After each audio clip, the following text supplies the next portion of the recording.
Srednja škola Prelog u biti se diči odličnim rezultatima na ugostiteljskim natjecanjima, zahvaljujući prvenstveno učenicima, potom onda i nastavnicima, stručnim učiteljima, a onda naravno na kraju ćemo staviti vas.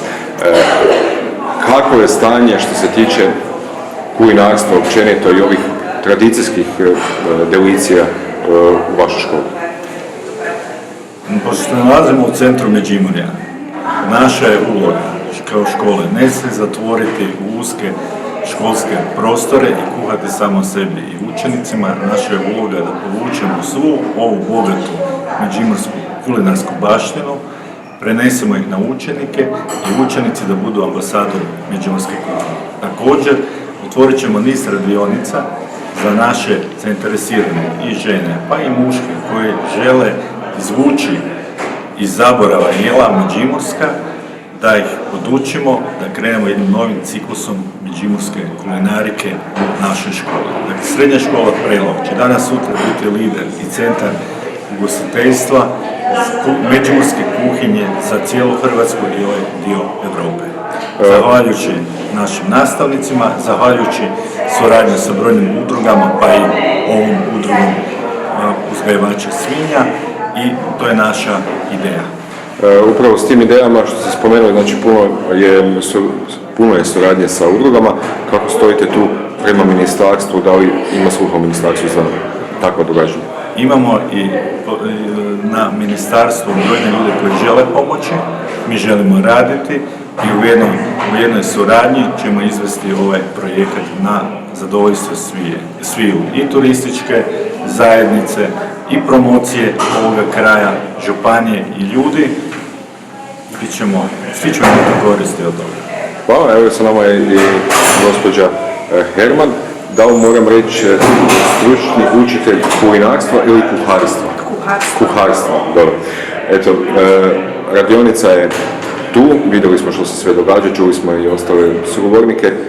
Kako se vi snalazite s receptima, s međimurskim tradicionalnim receptima?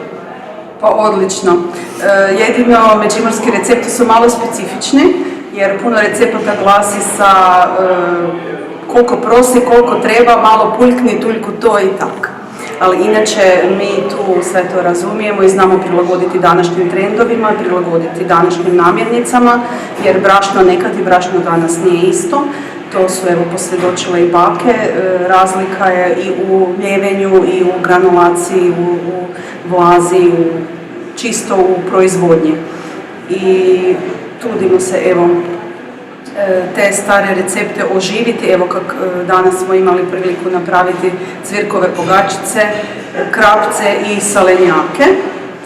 I evo, radionica je gotova, degustirali smo i zadovoljni. Zadovoljni ste. Evo vi kao izvrstan kuhar, što biste vi nekom preporučili tko dođe u Međimurje, koje međimursko tradicionalno jelo biste preporučili? Pa evo, međimursku pretepenu juhu, meso stiblice i međimursku gibanicu. Što je potrebno za međimursku gibanicu? Da ona bude međimurska?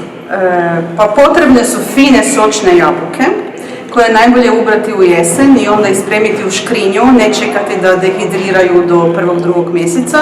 Potrebno je kvalitetni mak, u Međimurju postoji uzgoj maka već jedno vrijeme, nemamo količinski naravno koliko je potrebno, ali evo trudimo se i tu.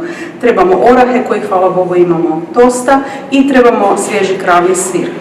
I naravno tijesto i kod pripreme potrebno puno ljubavi, puno pažnje i voditi brigu o samoj namirnici. Ajmo se vratiti sad natak u školu, puno radite sa učenicima. Kako ste vi zadovoljni s njima, vjerujem da ste dobro zadovoljni, ali s druge strane kako ste zadovoljni sa željom naučiti nešto novo ili možda sa željom naučiti nešto od tradicije iz Međimurske županije? Pa mi u školi svako gradivo prilagodimo u stvari izvornom receptu i našem kraju. To znači ako imamo gradivo koje se zove topla predjela, radimo trgance, radimo žličnjake, radimo žgance, ne kupimo gotove krpice u dućanu i tu ih prelijemo sa vrhnjem. Znači uvijek svako gradivo prilagodimo tome.